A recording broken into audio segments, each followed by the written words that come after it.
hayi ndoda, hayi kubi laphandle silokudikeni ya uthi yanzeni mamenemene Mthimba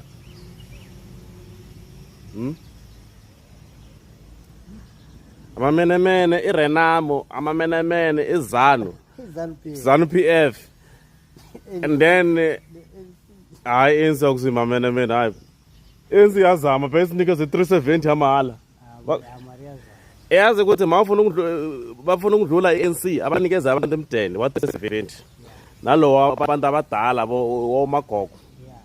Angisho ukuthi emdeni lo wa-ANC mara angila ANC irole khona 30 years ngingizwe kahle phela.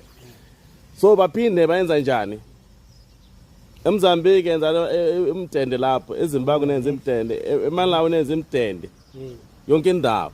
Zokhona ukuthi nizinga la ka-ANC mara nonke iZANU PF ayikangeni kuzinga la ka-ANC.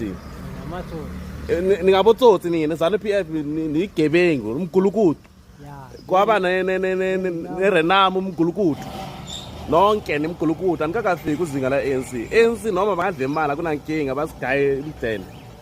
Ngiyakwazi ukuthi imdende imali zabantu abalokhu njani, imali yabantu ababhatala i-tax. So kathi nina i-tax ayikho la emazweni yenu gayo abantu abangasebenzi.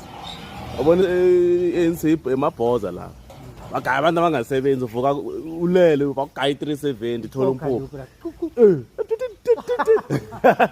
yangena phela yangena Mthimba.